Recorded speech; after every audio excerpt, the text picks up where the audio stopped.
morning, students. Today we are going to start with the chapter number 1 of class 7 social science, and the name of the chapter is when, where and how. कब, कहाँ और कैसे. इस chapter में हम medieval history के बारे में पढ़ने जा रहे हैं. मिडाइवल हिस्ट्री को एक और नाम से जाना जाता है, that is your middle history, जो शुरू होती है 8th सेंचुरी से लेकर के 18th सेंचुरी तक. चैप्टर स्टार्ट करने से पहले मैं आपको ये बताना चाहती हूँ कि हिस्ट्री जो है that is divided into 3 parts. Number 1 is ancient history, number 2 is medieval history and number 3 is modern history.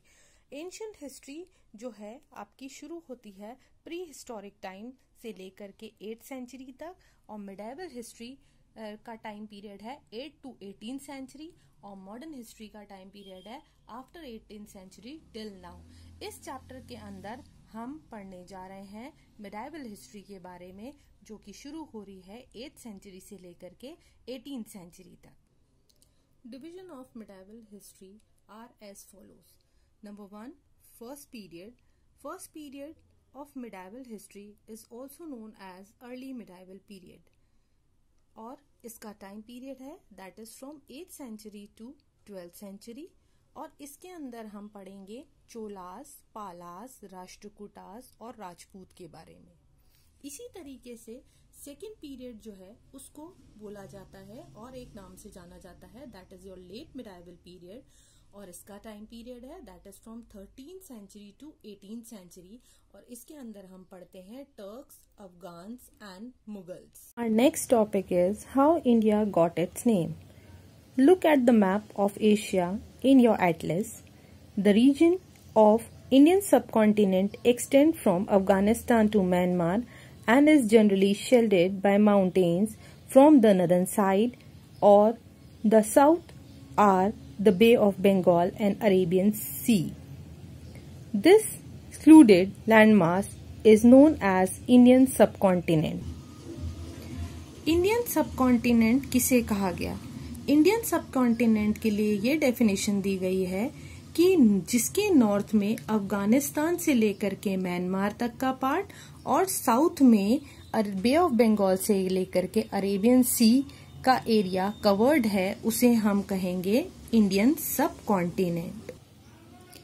लेकिन ये जो इंडियन सबकॉन्टिनेंट है ये आपका एक मॉडर्न नेम है. The past India has been known by different name by different people at various time. अलग अलग समय में इंडिया को अलग अलग नामों से जाना गया, और इसमें से जो सबसे पहला नाम हमारे सामने आता है वो है सप्त सिंधु. सप्त सिंधु, और we can say the area of 7 river, वो एरिया जिसके चारों तरफ 7 रिवर्स थी, और इन रिवर्स का नाम है इंडस, काबुल, झेलम, चिनाब, रावी, ब्यास एंड सतलज. अब इसी तरीके से पर्शियन एक्सप्लोरर्स ने हमें एक और नया नाम दिया, जैसा कि ये बताते हैं the H in Persian is similar to the S in Sanskrit, and thus the people of this region came to be known as Hindu from the word Sindhu.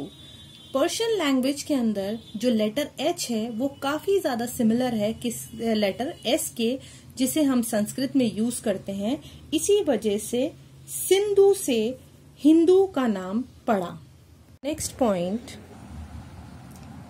In Rigveda India was known by a king name Bharat. He conquered a huge area and the region was named after him, Bharat, and Bharat. Next name of India is Hindustan. That is given by Persian.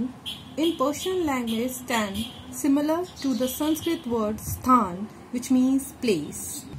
The word Hindustan is also used by Minaz-e-Siraz.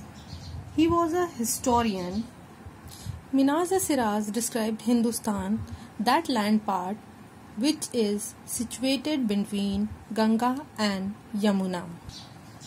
Again, in 14th century, there was a poet named Amir Khusro used the term Hindustan in his writing but he never specified any specific boundary like Minas Siras.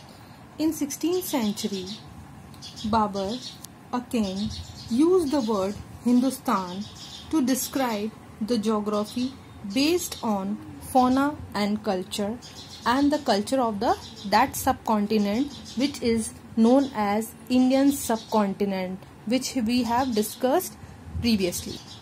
In 17th century, the name of India came to be in English uses. India का नाम जो है वो English use में लिया जाने लगा and that was given by the Britishers and it was influenced by Latin and Spanish. Modern India और Bharat is the territory of land part which is part of sovereign nation post its independence from the British rule. You will get all these points in this paragraph. This is the end of the topic. Our next topic is sources of history. History को जानने के लिए कौन कौन से जरिए हैं जो कि हमें ये बताएंगे कि मिडाइवल टाइम पीरियड के अंदर किस तरीके की बिल्डिंग्स थी, मॉन्यूमेंट्स थे, फोर्ट्स थे, पैलेसेस थे, टॉम था, मॉस्क बने थे. ऐसी कौन कौन से सोर्सेज है जो हमें इंफॉर्मेशन प्रोवाइड करते हैं अबाउट द मिडाइवल हिस्ट्री. उसकी इस टॉपिक के अंदर सबसे पहला जो है दैट इज योर बिल्डिंग और monuments. In the medieval time different type of buildings like temple, mosque, fort, tomb, palaces were constructed. Carefully study of these buildings tell us a lot about the art, architectures, social, economic, political life of the period in which they are constructed.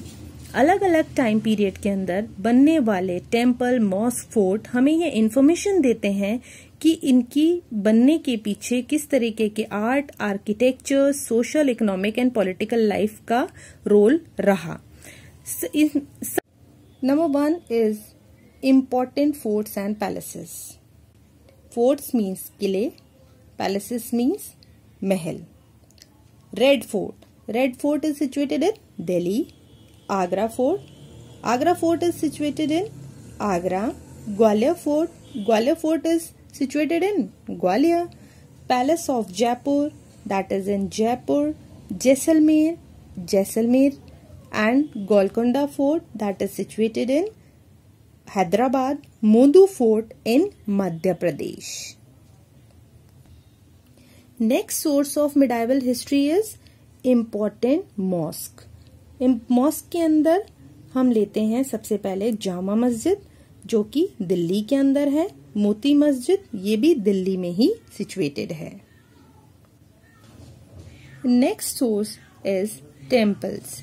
Temples में हम लेते हैं Brihadeshwara temple जो कि तंजौर में है, Khajuraho temple जो कि मध्य प्रदेश में है, सन टेम्पल जो कोणार्क में है, दिलवाड़ा टेम्पल जो माउंट आबू में सिचुएटेड है, गोल्डन टेम्पल तो आप जानते ही हैं अमृतसर में सिचुएटेड है.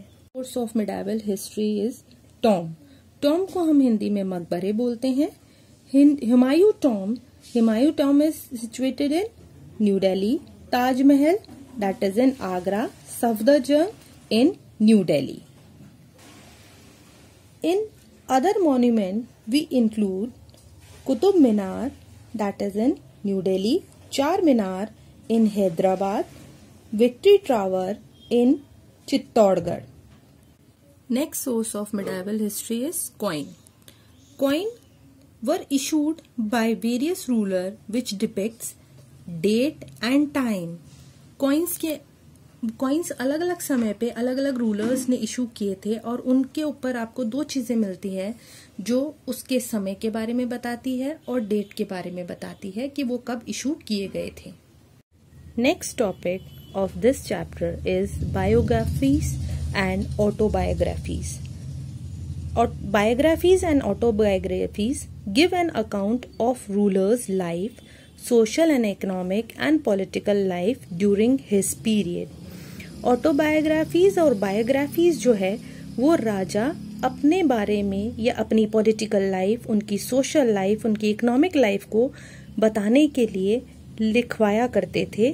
कुछ एग्जाम्पल्स जो हैं वो आपके इस तरीके से हैं. नंबर 1 आइन ए अकबरी। इसको लिखने वाले हैं अबुल फैजल और किसकी लाइफ पे बेस्ड है ये बुक? That is Akbar. तुजो के जहांगीरी। तुझे के जहांगीरी जो है वो लिखने वाले का नाम है जहांगीर और वो जहांगीर की लाइफ पे बेस्ड है। Number 3 is Baburnama. Baburnama is written by Babar and based on Babar's life. Prithviraj Raso written by Chandra Pradai and based on Prithviraj life. Next topic is travelogue. A number of foreign travelers visited India during the medieval period and have left an account of what they observed.